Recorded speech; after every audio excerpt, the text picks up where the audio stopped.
Konflik agraria yang terjadi di Desa Bangkal, Seruyan, Kalteng akibat beroperasinya PT Hamparan Masawit Bangun Persada atau HMPP berujung pada tewasnya seorang warga pada Sabtu 7 Oktober 2023. Hal itu menambah deretan rapor merah operasi perusahaan perkebunan yang telah melahirkan konflik agraria dan korban jiwa. Selama 2 periode pemerintahan Presiden Jokowi, telah terjadi sedikitnya 2.710 konflik agraria. Dari jumlah itu, perusahaan perkebunan dan penerbitan perpanjangan HGU menjadi penyebab konflik agraria. Tercatat kasusnya mencapai 1.023 konflik.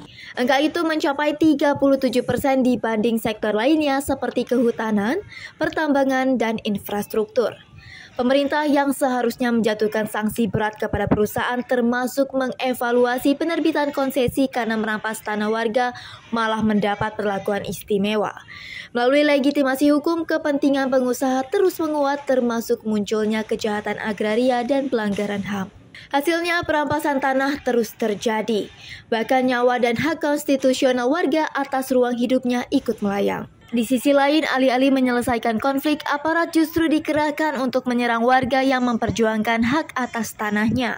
Untuk mengetahui lebih lanjut terkait konflik agraria yang terjadi di Seruyan, Direktur Walhi Kalteng Bayu Herinata menuturkan tentang dugaan maladministrasi hingga tuntutan kebun plasma 20% kepada apahabar.com.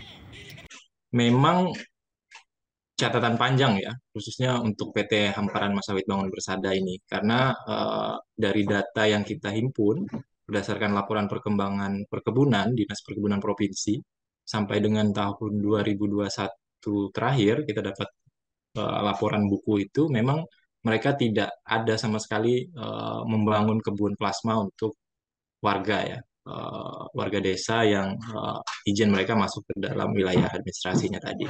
Sehingga itu sebenarnya jadi indikator kuat untuk pemerintah dalam hal ini Pemkab Seruyan dan juga Pemprov itu untuk melakukan tindakan-tindakan tegas sebenarnya untuk memaksa perusahaan segera memberikan lahan plasma kepada warga.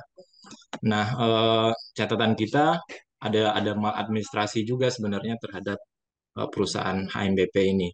Jadi izin mereka itu kan 2004 arahan lokasinya, terus 2006 mereka dapat izin lokasinya dan luasnya memang berbeda, seperti arahan lokasinya 11.200 tapi izin lokasinya itu 11 ribuan kalau nggak salah. Nah, di tahapan perizinan saja mereka ini ada indikasi kuat cacat administrasi di mana izin usaha perkebunan itu lebih dulu keluar daripada izin pelepasan kawasan hutan.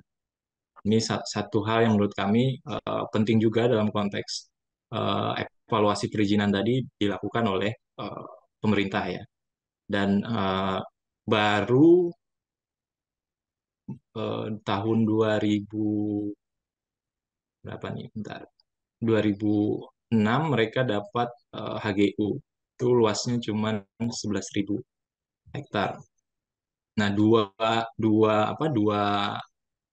dokumen ini sebenarnya menjadi dasar warga untuk menuntut satu, itu tuntutan utamanya adalah segera merealisasikan plasma 20%, dan yang kedua adalah mengembalikan lahan masyarakat yang mana sudah tertanami sawit oleh PT HMBP tapi itu berada di luar HGU mereka. Nah, secara kewenangan sebenarnya besar kewenangannya Pemprov dan Pemkab itu untuk memerintahkan perusahaan untuk segera merealisasikan plasma tadi ya.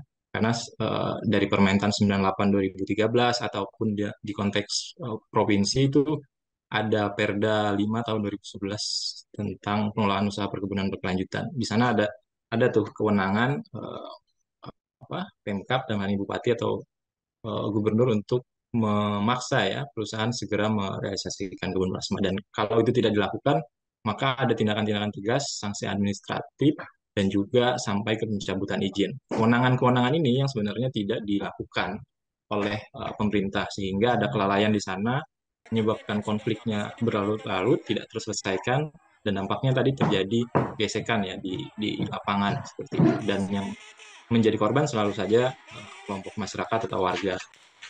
Dari ya ada intimidasi, kekerasan, sampai yang terakhir kan meninggal dunia, ada korban seperti itu. Oke. Nah, kalau merunut kejadian terakhir, sebenarnya kita sudah menyampaikan respon ya. Tidaknya aksi dan bentrok yang terjadi tanggal 21 September kemarin, kami menyerukan dan mendesak sebenarnya beberapa pihak, khususnya perusahaan, untuk segera berkomitmen. Setidaknya itu yang bisa dikejar seperti itu. Terus pemerintah Kabupaten Seruyan, dalam hal ini Bupati, untuk segera mendesak perusahaan ya memberikan kebun pasma kepada masyarakat Bangkal dan desa-desa lain yang ada di sekitar mereka. Dan yang paling penting, karena situasi terakhir ini dalam konteks aksi massa untuk menuntut hak mereka kepada perusahaan itu, penempatan aparat keamanan di lokasi perusahaan ini tidak menjawab atau menciptakan kondisi kondusif. Sebenarnya itu malah memperbesar potensi gesekan atau bentrok yang terjadi antara masyarakat dengan aparat kepolisian, sehingga kami mendesak kepolisian daerah pada saat itu melalui rilis juga untuk segera menarik pasukan ataupun aparat keamanan yang ada di sana untuk mencegah terjadinya bentrokan yang lebih besar dengan masa aksi seperti itu. Dan ini terbukti kan, hari ini misalnya di Bangkal, kejadian tanggal 7 kemarin itu terjadi bentrokan yang mengakibatkan ada korban dan sampai ada yang meninggal dunia seperti itu. Pendekatan pengamanan ini juga jadi salah satu poin yang menurut kami jadi catatan untuk kepolisian, khususnya dalam mengawal ya dan mengamankan aksi atau demonstrasi yang dilakukan oleh masyarakat yang dilatar belakangi dengan konflik seperti itu, konflik agraria. Ya, sampai saat ini sih kami lihat masih sangat pasif ya. Maksudnya peran-peran tadi tidak dijalankan oleh mereka. Peran dan kewenangan mereka itu tidak dilakukan oleh mereka. Jadi mereka terkesan menyerahkan semua prosesnya tadi itu ke warga atau ke masyarakat dan berhadapan langsung dengan perusahaan. Padahal di aturan ataupun di kebijakan yang ada tadi itu sebenarnya ada kewenangan mereka untuk memastikan prosesnya itu berjalan, dan ini harapannya bisa menyelesaikan konflik yang terjadi di sana ya. Kasus Seruyan menjadi pelajaran berharga jika saja pemerintah daerah ikut memfasilitasi warga terkait pengadaan kebun plasma sesuai Perda Nomor 5 Tahun 2011 tentang pengelolaan usaha perkebunan berkelanjutan, maka tragedi itu tidak akan terjadi. Tim Liputan melaporkan untuk Apa Kabar.